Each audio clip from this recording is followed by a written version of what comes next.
Getting kind to see what's going on. Let me see how far. Oh, you got a good video? Okay, good. That looks like the ones you caught. There's one coming out. Can you keep that right here? Catch a cricket and get bit by a snake, huh? Y'all didn't get named. All them crickets that run around. I got two. Get out of the way. They probably went back under this thing. There's some babies too. So these are like breeding. You see the baby? They just jump out. Yeah, I see them jumping.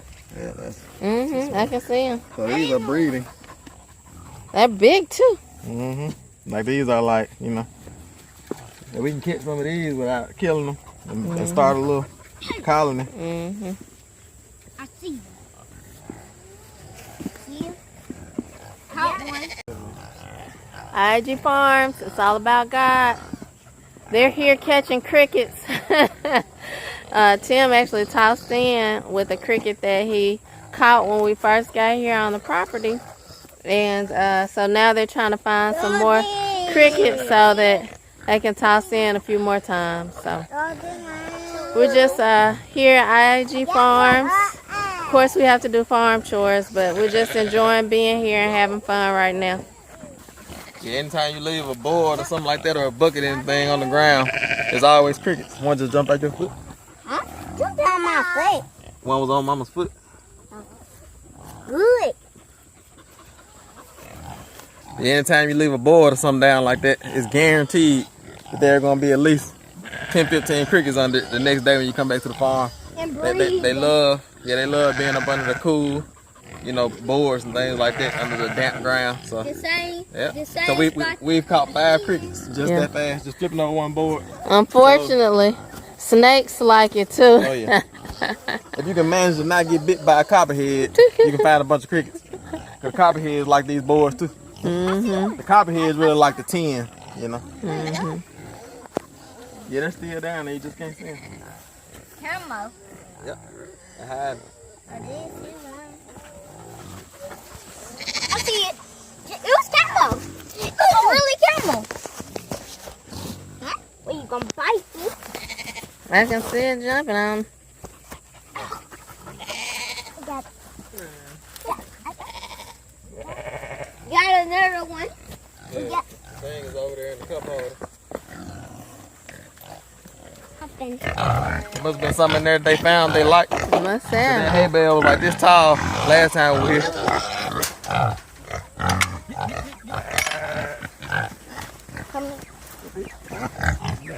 up, bitch? I'll stay out till we get done feeding.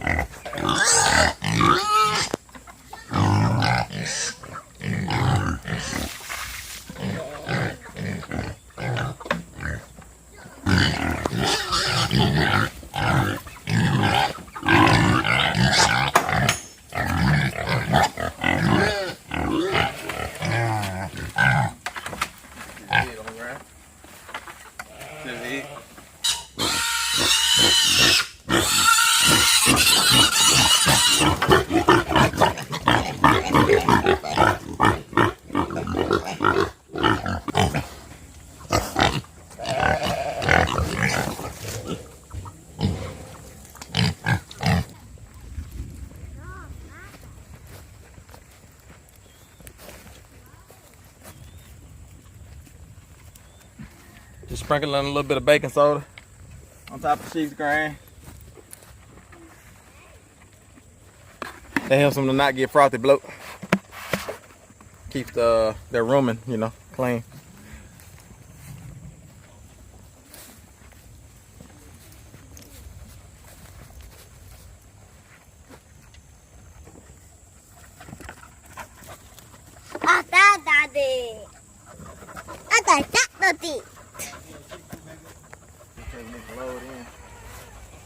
Cattle haulers or something like that, and then you can go either 30 or 20 wide.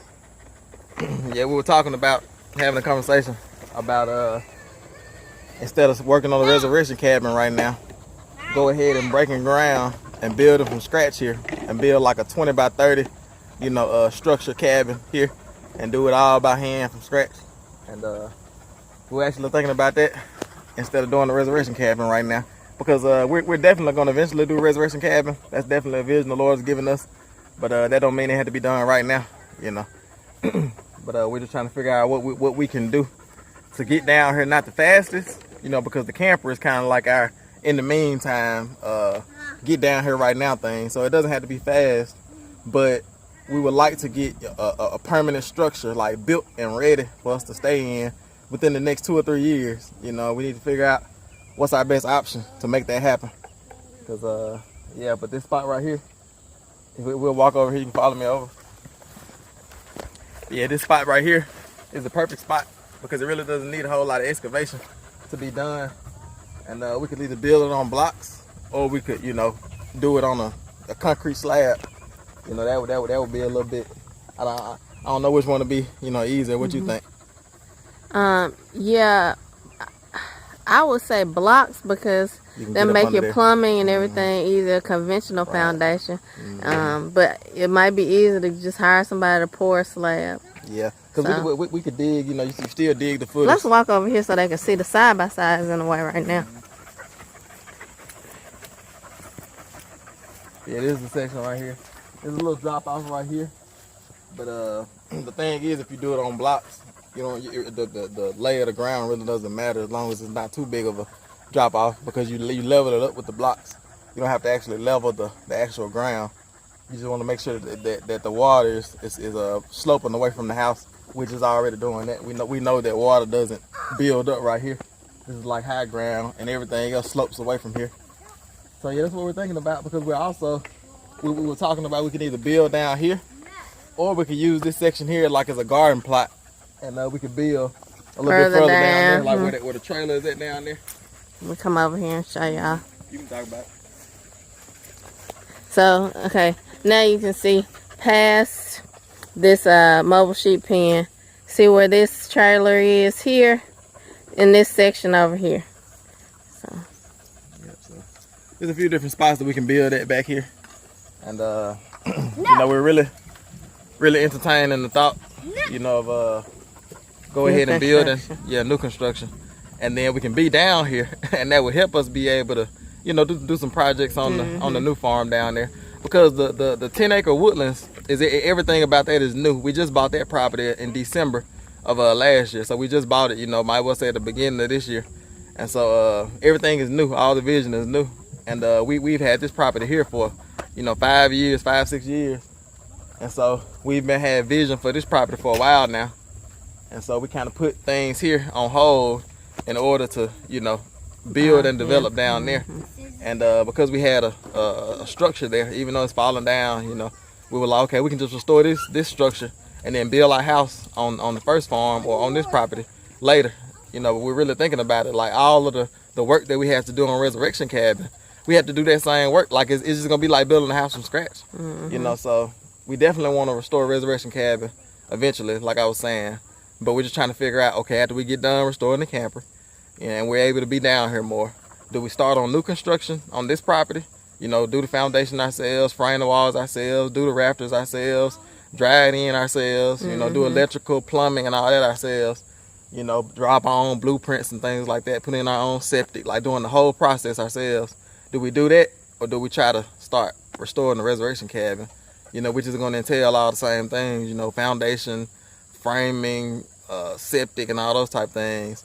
But we have to work around all of the rock, you know, and we have to rip things out instead of just starting from scratch, you know, because you can see it. Like, you can just see that this ground is just ready, like good ground, ready to be like the footers, because if we want to leave like a little lane there to be able to pull things right where the side by side is, so that's the you know, driveway.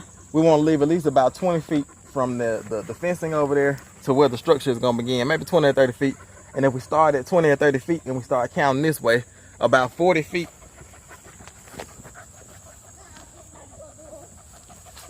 We'll stop about right here. So if you pan from where I'm at to about where the side by side is at, that would be about the size of the structure. Yeah, so what he's saying is if you go from where he was there, over here, to where the side by side is now. And then let's see where, because we're gonna do 20 by, because that would be the 40 wide. Now either we're gonna do 20 or we're gonna do 30 going this way. So I'm gonna count 20 feet and then 30 feet and see where that stops and see how close it gets to that ledge over there. Okay. So from here, want to leave a little bit of room behind us.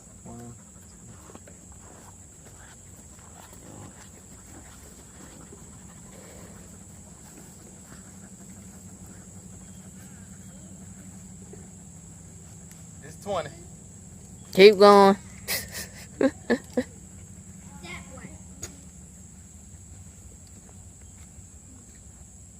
would be 10. That would be 30 right there. Yep. So you're still right there, like right in that little square where the high ground is at. So that doesn't seem too intimidating, you know, doing a 30 by 40 structure, because the reservation cabin is only going to be 20 by 40. It's going to only be like 800 square feet. You know, we're a family of 5, and you know, I would like to have at least 1,000, you know, 1,200 square feet, something like that. I think 30 by 40 will put us right there at that 1,200 square feet, somewhere in there. But yeah, so y'all give us y'all's thoughts. You know, I know we're just talking on today's video, but you know, that's what has to happen, you know, before things get done. Right. You have to plan, brainstorm, have a conversation with the wife and the kids. And what y'all think, kids? Good. We still looking for crickets by our ears. Yeah. And we was also thinking, because, you know, we had a camper. And, you know, we've lived in campers before down here for almost a year straight, you know. And we loved it. We enjoyed it. And we were thinking about if you can pan around. You see where the cattle hauler is at back there? Way back there. We were thinking about clearing that corner out back there and putting the camper over there, and then building like a little deck out the front of the camper and having it, like, you know, set there permanently. We, you know, we can still move it anytime, you know, but have it set there to where we can have the camper down there and be building down here. Because I was thinking about building a deck out the front of it, you know, with a covered deck on all sides, maybe like cause I think the camper is like 18 feet long, and so we'll probably come like 10 feet, 10, 15 feet off the camper, you know, the length of the camper, and have a deck. And I was thinking about putting like a wood burning stove, you know, on the deck, and have the deck insulated in good. And that way during the winter time, we can open the door to the camper and have the wood burning stove like burning on the deck, and try to push that heat into the camper, you know, because it's a small camper. So, you know, we could live down here full time in the camper and then be building our house, you know, debt free from scratch with our own hands, and be able to grow the farm and complete our fencing and start doing some of the rotational grazing like some of you all were saying, because that's our heart, that's our goal. It's to rotationally graze our pigs and our sheep.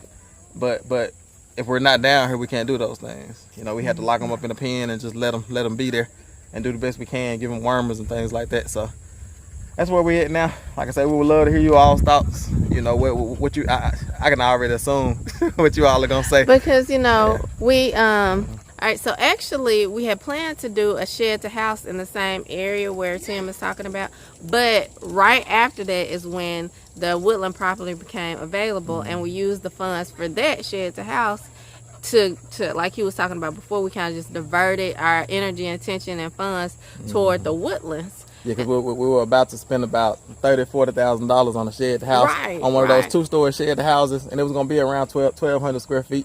I think we was going to do like the 18 wide by like a 40 or something like that. And then we considered doing the 2-story Laredo. Exactly, yeah. So that was what we were moving forward. We had, you know, some funds for that kind of put to the side. So we were moving towards that. We even got a septic inspection here. So we have progressed here in terms of living structure. And the woodlands just kind of came up all of a sudden. You know, and so we had focused our attention there. But then the camper, because we realized it was going to be a long time before we could get the woodlands to where we could actually live there. And the need and the immediacy increased in terms of we need to be on the farm now. Full time, right? Now, like it's like tomorrow, as fast as we can. And also, we needed to be at the property to build or to work on the woodlands, to work on resurrection cabin. Just for the farm to grow in general. You know, it's hard to grow. All we can do now without living down here is just maintain things. Just maintain. So, you know, we because now we have the camper. The camper was that fill in the gap to get us on the property soon, Yep. you know, because, you know, that's like months, maybe a month or, you know, maybe 2 months at the by, most. by this fall, I should have had a camper done. Exactly. I'm actually, I need to get a video out to give y'all an update, but I'm actually, I might put in some footage here or something to just show y'all what it's looking like. But I'm actually almost done reframing. All the rotten wood is out of the camper. And I have the roof torn off, and I'm getting ready to go back in with the roof. But we're actually doing a little bit of electrical work right now. And once the electrical work gets done, plumbing is kind of going to fall right into that.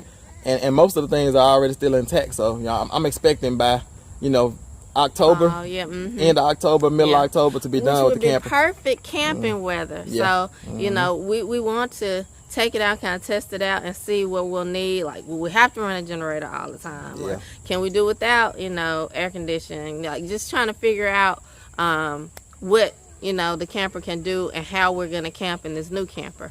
But so the camper kind of is filling in the gap for us to make it possible for us to be on the farm so we can grow and develop the animals, and also so that we can build new here, maybe on the first farm, or even making it possible to restore reservation cabin, because we'll be there to do the projects and to build and do the foundation. So because the camper though gets us here, it also opened up the possibility, instead of doing a shelter house, we could build new, because there was no rush, nothing stopping us to get down here anymore, because that's why we wanted to do the shelter house. I know that's a long-winded way to get there, but we wanted to do the shelter house because we needed to be on the property. Arm gets tired. Oh, I understand. Me too. We wanted to do the shelter house because we needed to be on the property soon, and we knew that a shelter house would be quick in terms of a dried-in structure that we could work on. But if we have a camper, then the quickness of being on the property, that is removed. You know, and that's the beautiful thing about the camper, because the camper is self-contained. It has everything you need to live. You know, has water, place to use the bathroom, shower, place to sleep. So you know, just living a minimalistic type lifestyle. You know, we can make it like that. And you know, when you have, you know, when you're just out in all this beauty, you know, you don't need a whole lot of the luxuries and things, So we spend most of our time cooking outside and things like that. Like I said, we lived in the camper for about a year or so, maybe even more. You know, we had a big old fifth wheel, but you know, we wanted to downsize our camper. That's why we sold the other one. You know, so. And we're blessed here in Mississippi because most of the time the weather is pretty temperate. It gets very hot. You know, but you know, our winters aren't very, very long and brutal, and so you can actually live in a camper. And we do have, you know, a house in the city that we can go to, you know, if we need to. Because we did that last year. For winter storms when it froze. We stayed in the city. So. But yeah, that's what we're talking about. So you all give us your all's thoughts. You know, let us know what you all think. Now we think that we can take our time and figure things out.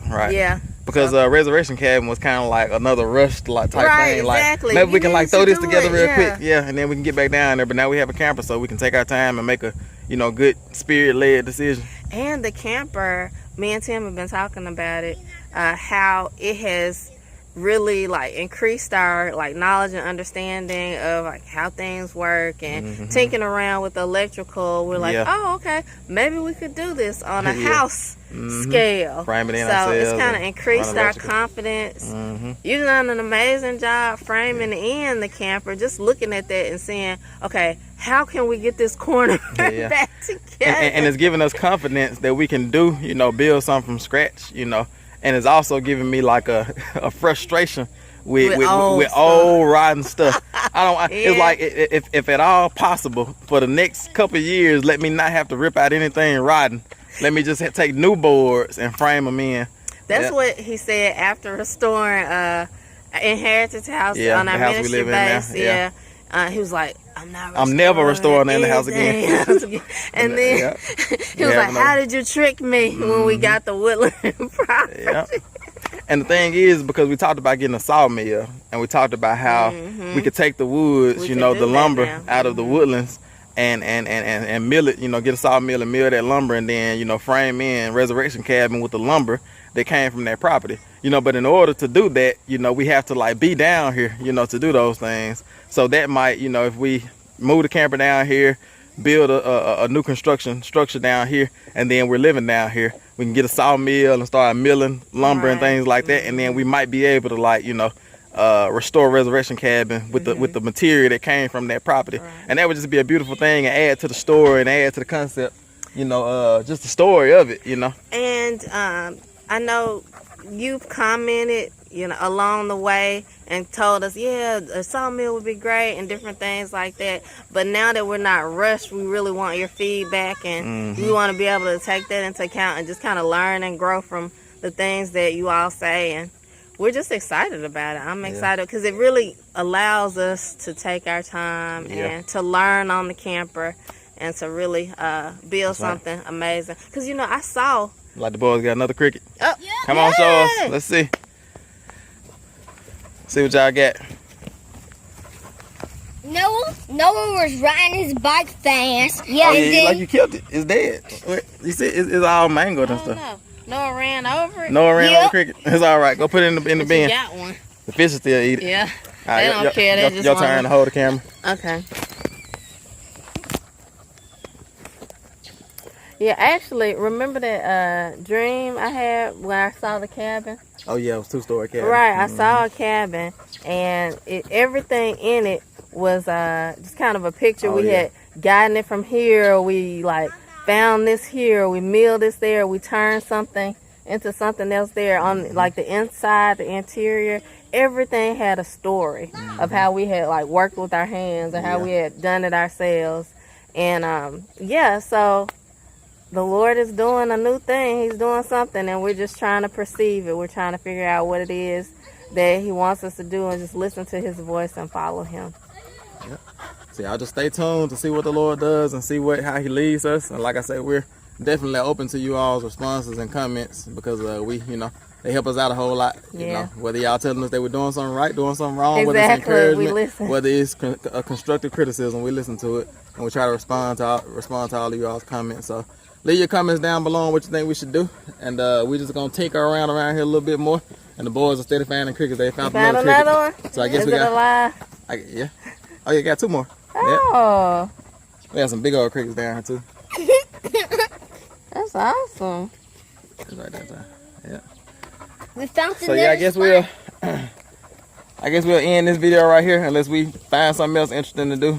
And like I say, we're looking forward to reading you all's comments. But it's I.A.G Farms. It's all about God. We'll see y'all in the next one.